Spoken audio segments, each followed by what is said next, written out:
L'épisode commence avec Roshni, assise sur le lit, qui dit à Siddharth. Je voulais te remercier. Merci de nous avoir aidés, maman et moi, quand tu es venu au dernier moment. Merci beaucoup pour ce que tu as fait pour nous. Siddharth ne réagit pas. Surprise, elle insiste.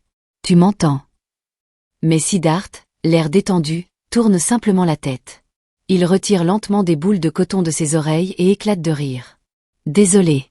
J'avais mis ces boules pour me protéger. Il y a trop de moustiques ici. Ils volent partout et font zoing zoing zoing. Ça bourdonne dans mes oreilles sans arrêt, je n'en pouvais plus. Alors, tu disais quoi déjà? Roshni, agacée, réplique. Rien du tout. Elle éteint la lumière, s'allonge et boude. Siddharth s'installe à côté d'elle. Mais au milieu de la nuit, un bruit les réveille tous les deux. Roshni se lève d'un bond et aperçoit Siddharth qui fouille nerveusement dans la pièce. Qu'est-ce que tu fais? Tu ne peux pas juste dormir tranquillement?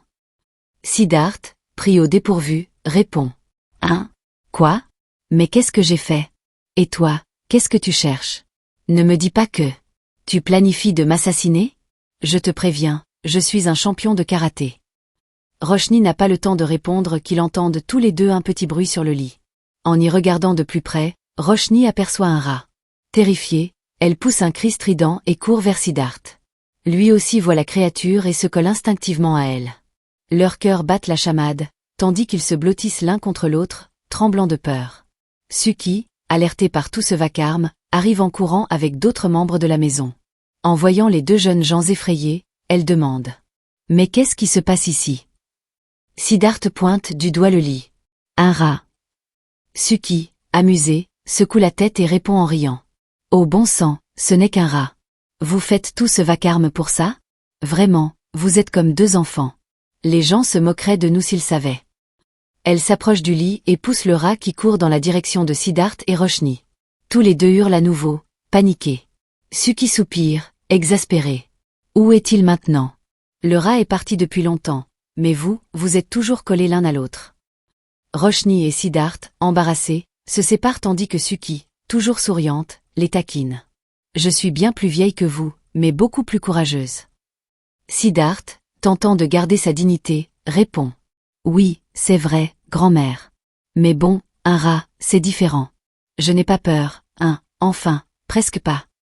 Roshni éclate de rire et rétorque. Ah oui? Pourtant, tu as crié bien plus fort que moi. Le lendemain matin, au petit déjeuner, Roshni demande à Suki ce qu'il faut faire pour préparer la fête du soir. Suki refuse. Tu n'as rien à faire. Cette fête est pour toi, alors repose-toi. Roshni sourit et accepte, tandis que Simran est chargé des préparatifs. Un peu plus tard, au moment de partir pour le bureau, Siddharth prend un fruit sur la table et dit au revoir à tout le monde. Suki lui rappelle. Ne rentre pas trop tard, hein. Il y a une fête ce soir pour célébrer ta femme. Siddharth, l'air embarrassé, répond. Je suis désolé, je ne pourrai pas rentrer tôt, j'ai trop de travail. Rajvir intervient. Mais Sid, c'est une fête pour ta femme. Tu ne vas quand même pas la rater à cause d'une réunion? Suki, souriante, conclut. Essaie de revenir plus tôt, sinon je me fâcherai contre toi. Siddharth, se sentant coupable, accepte avec un sourire forcé avant de partir. Suki demande à Roshni d'inviter toute sa famille pour la fête. Roshni, visiblement troublée, baisse les yeux et reste silencieuse, perdue dans ses pensées. Kurana, remarquant son malaise, lui dit avec douceur. Si ta mère ne peut pas venir, alors invite au moins ta grand-mère et ta tante. Elles seront contentes de te voir. N'est-ce pas, maman? Suki sourit en hochant la tête, encourageant Roshni qui finit par accepter d'un léger signe. Chez Durga, la situation est plus tendue. Didi, les sourcils froncés, déclare catégoriquement. Je n'ai pas envie d'y aller. J'ai la tête bien sur les épaules, tu vois. Contrairement à toi, je vois bien l'erreur que ma fille a commise. Je ne mettrai pas les pieds là-bas, maman. Kana, en revanche, s'exclame avec enthousiasme. Moi, je suis impatiente d'assister à cette fête. C'est ma petite Roshni qui m'a invitée, je ne raterai ça pour rien au monde. Et toi, Mona? Tu viens avec moi ou tu préfères rester? Pendant qu'elles discutent, Samira entre, déjà prête à sortir. Kana, étonnée, lui demande. Où vas-tu de si bon matin? Mona s'avance, intriguée. Sam, tu es déjà prête? Samira, sans se démonter, répond. Maman, Je t'avais déjà prévenu. Je n'irai pas au bureau aujourd'hui, je vais faire du shopping. J'ai besoin de quelques vêtements, puis je passerai au consulat pour mon visa. Je pars à Shanghai dans quelques jours, je te l'ai dit. Sa déclaration laisse tout le monde perplexe. Didi, secouant la tête, murmure. J'espère juste qu'elle sait ce qu'elle fait. De l'autre côté, dans la cuisine, Simran s'affaire à préparer le repas. Roshni arrive pour lui prêter main forte. Simran, agacé, la regarde et dit. Qu'est-ce que tu fais ici? S'il te plaît, va-t'en. Elle appelle alors Madame Niala, mais Roshni, calme et déterminée, répond. Madame Niala est allée acheter des légumes. Ladou fait la lessive, et Ram nettoie toute la maison. Puis, avec une voix plus douce, mais ferme, elle continue. Maman, je sais que tu es très en colère contre moi, que tu ne veux pas de mon aide. Si tu veux, tu peux me jeter dehors, mais je ne partirai pas. Elle se met à travailler sans attendre, tandis que Simran reste silencieuse, réfléchissant aux paroles de Kurana. Un moment plus tard, un employé ouvre la porte pour accueillir Kana et Mona. Il leur demande d'attendre un instant, puis disparaît. Alors qu'elles discutent, Suki arrive avec un grand sourire. Quel plaisir de vous voir ici. Pourquoi restez-vous sur le seuil? Entrez, entrez, je vous en prie. Votre voyage s'est bien passé? Mettez-vous à l'aise. Elle appelle alors. Roshni, ma fille, viens voir qui est là. Roshni arrive, un sourire aux lèvres, pour saluer sa grand-mère et sa tante. Suki, fière de sa petite fille, commence à expliquer comment Roshni fait honneur à la famille. Kana, un peu gênée, présente ses excuses pour les incidents passés, mais Suki l'interrompt avec bienveillance. Tout cela est oublié depuis longtemps. Tous s'installent pour discuter joyeusement. Mais soudain, ils entendent Kritika parler avec Rajvir dans une autre pièce. Suki se lève pour aller voir, mais Roshni l'arrête. Je vais y aller. En arrivant dans la cuisine, Roshni voit Kritika, en difficulté, demandant de l'aide à Rajvir pour porter des plateaux. Rajvir, l'air désintéressé, refuse et s'en va. Voyant cela, Roshni s'avance et propose à Kritika son aide. Kritika, reconnaissante, accepte avec un sourire. Tandis que Roshni dépose son téléphone pour prendre les plateaux, Rajvir en profite pour revenir discrètement dans la cuisine et s'emparer du téléphone de Roshni, un sourire mystérieux sur les lèvres. Rajvir entre dans une chambre sombre, referme la porte derrière lui, et consulte rapidement le téléphone de Roshni. L'horloge affiche 23 heures. Il compose le numéro de Yash et attend que celui-ci décroche. Lorsque Yash répond, Rajvir, un sourire sournois aux lèvres, diffuse un enregistrement de Roshni en train de demander de l'aide, sa voix tremblante et paniquée. Yash, affolé, commence à poser des questions, mais Rajvir coupe l'appel, un rictus diabolique sur le visage. En se parlant à lui-même, il dit avec une satisfaction malveillante. Ce Ram a été bien utile. Grâce à lui, j'ai pu faire cet enregistrement. C'est maintenant que la vraie fête commence. Le mari de Roshni et sa chère famille vont être secoués comme jamais. Que feras-tu, ma chère, quand la fête organisée en ton honneur deviendra l'instrument de ta ruine? Il rit doucement. Oui, Roshni. Je serai aux premières loges de ta chute. Quand Yash, ton ancien amour, viendra te secourir, ce sera la fin pour toi dans cette maison. Tu apprendras une leçon aujourd'hui, ma belle. Ne jamais laisser son téléphone sans surveillance, car des personnes comme moi en tireront toujours profit. De l'autre côté, Baruja parle avec un autre homme dans un coin isolé. Siddharth, passant par là, s'approche discrètement, essayant d'entendre la conversation. À cet instant, Samira arrive, et Baruja la présente à son interlocuteur.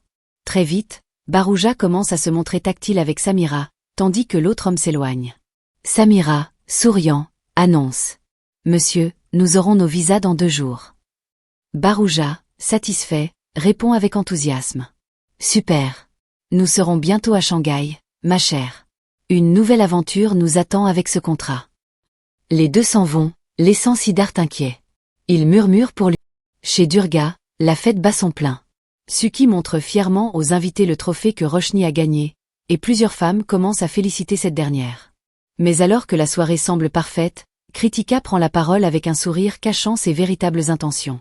Bonsoir tout le monde. Veuillez vous diriger vers la terrasse, le dîner est servi. Les invités se déplacent, et Kritika, s'approchant discrètement de Roshni, dit avec une pointe de malice. Félicitations encore. Mais je vois bien que Siddharth te manque ce soir. Pourquoi ne l'appelles-tu pas? Allez, appelle-le au moins.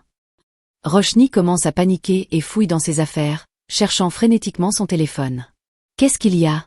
demande Kritika, feignant l'inquiétude. Je ne retrouve pas mon téléphone. Répond Roshni, visiblement angoissée. Oh, il doit être quelque part, probablement dans ta chambre. Va vérifier. Roshni se dirige vers sa chambre, anxieuse. Rajvir l'observe de loin, échangeant un regard complice avec Kritika. Une fois dans la chambre, Roshni cherche désespérément son téléphone. Rajvir entre discrètement, ferme la porte derrière lui, puis s'en va. Roshni, paniquée, ne comprend pas comment la porte a pu se refermer seule. Elle appelle à l'aide, mais personne ne répond.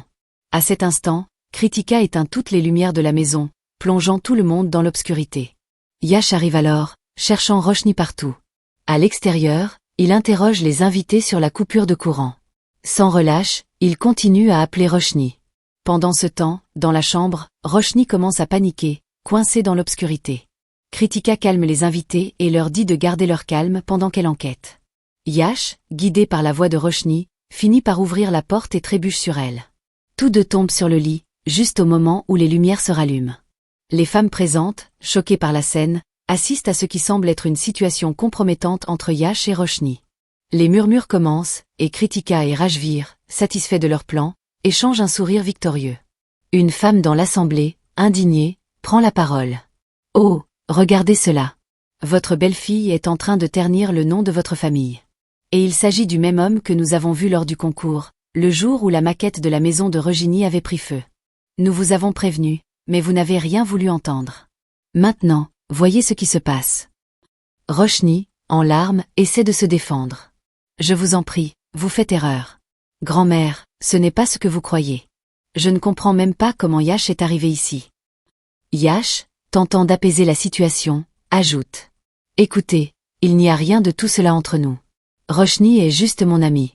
J'ai reçu un appel de sa part, elle semblait paniquée. Alors je suis venue voir si elle allait bien. Il faisait sombre, et nous sommes simplement tombés. » Roshni, confuse, rétorque. « Mais, Yash, je ne t'ai jamais appelé. » Yash, perplexe, répond. « Si, Roshni. J'ai reçu un appel de ton téléphone. » Les femmes présentes, sceptiques, haussent les épaules. Une d'entre elles lance. « Tu as sûrement composé son numéro par accident dans le noir. » Mais, Suki, votre belle-fille était seule dans une chambre avec un homme, dans le noir. Est-ce vraiment cela que vous vouliez célébrer ce soir? Suki, silencieuse, commence à pleurer. Les invités chuchotent, jugeant durement Roshni. Yash, en colère, intervient. Assez. Vous ne pouvez pas dire n'importe quoi.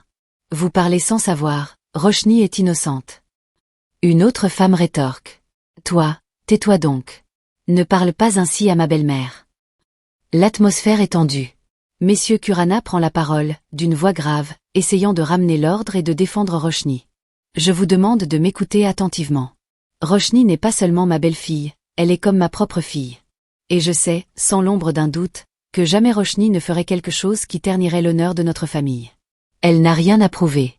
Cette fille est chaste et pure. Mais Simran, la colère montante, l'interrompt. Raj, ça suffit. Tu as soutenu cette fille bien trop longtemps.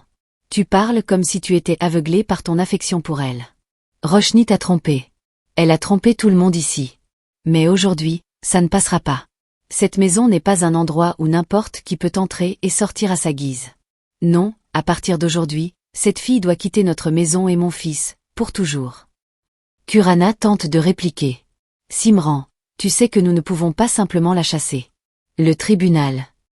Simran, furieuse, coupe court. Quel tribunal? Aucune cour de justice ne défendra une femme qui trompe son mari. Roshni utilise le passeport du juge pour poursuivre ses actes immoraux. Si je la mets dehors aujourd'hui, que le tribunal me punisse si nécessaire. Je suis prête à supporter les conséquences. Roshni, en larmes, essaie une nouvelle fois de s'expliquer. S'il vous plaît, croyez-moi, tout ceci est un malentendu. Je suis seulement venue chercher mon téléphone, et la lumière a été coupée. Quelqu'un a... Simran, excédé, l'interrompt d'un geste. Arrête, Roshni. Je ne veux plus rien entendre. Elle joint ses mains devant Roshni en signe de supplication. Je te demande humblement de quitter cette maison. Laisse mon fils, ma famille et moi en paix. Va-t'en. Kurana, essayant d'apaiser la situation, intervient à nouveau. Simran, attends. Nous devons comprendre ce qui s'est réellement passé. Simran, Avec un ton sec, l'arrête net. Non. Ma tante, s'il vous plaît, emmenez cette femme immédiatement hors de cette maison. Dans la chambre, Suki, la grand-mère de la famille, est assise sur son lit, bouleversée par ce qu'elle vient d'entendre. Elle repense à tous les souvenirs qu'elle a partagés avec Roshni. Soudain, Kurana force la porte et entre précipitamment. Maman, écoute-moi. Roshni n'est pas ce genre de femme. Je t'en prie, fais-moi confiance. Tout le monde ici se trompe lourdement à son sujet. Suki, en proie au choc, murmure, perplexe. Que signifie cette histoire de cour de justice? Que me cachez-vous tous? De retour dans le salon, Simran, toujours en colère, jette la valise de Roshni par terre avec fracas. Emportez cette fille avec vous. J'ai toujours eu beaucoup de respect pour vous, mais je ne veux plus voir Roshni dans cette maison, même une seconde de plus. Elle continue à lancer les affaires de Roshni au sol, ses paroles empreintes d'une amertume profonde. Emporte tout ça. Chaque fois que tu les regarderas, tu te rappelleras à quel point tu as trahi mon fils de manière éhontée. Kana, à bout de patience, s'écrie. Assez. J'en ai assez entendu, Simran. Vous êtes en train de garder un serpent sous votre toit, et vous ne voyez pas son venin. Quelqu'un a comploté contre Roshni, mais vous refusez tous de l'écouter. Roshni est une belle fille bien trop bonne pour vous. Vous préférez croire les ragots et les mensonges. Très bien. Si c'est ce que vous voulez, restez avec ces gens qui ne vivent que pour répandre des calomnies. Roshni, viens avec moi. Roshni, les larmes aux yeux, se tourne alors vers lui, la voix tremblante mais ferme. Non, grand-mère. Je ne partirai pas. Si je quitte cette maison aujourd'hui, cela voudrait dire que les accusations contre moi sont vraies. Et je ne le permettrai pas. Je vais me battre pour mon honneur, seul. Ton amour et ta confiance m'ont donné la force d'affronter cette situation. Rentre chez toi, ne t'inquiète pas pour moi. Kana, bouleversée, insiste. Non, ma fille, je ne partirai pas sans toi. Mais Roshni, déterminée, répète avec douceur. Va-t'en, grand-mère. Cette bataille est la mienne. Elle se tourne ensuite vers Simran. Maman, vous pouvez me frapper si vous le souhaitez, c'est votre droit. Mais je ne partirai pas tant que Siddharth ne sera pas là pour m'entendre. Enfin, elle se tourne vers Yash. Yash, s'il te plaît, accompagne ma grand-mère et ma tante. Je resterai ici. Kana, les larmes aux yeux, répond d'une voix brisée. Je ne partirai pas sans toi, Roshni. Avec cette tension, l'épisode se termine.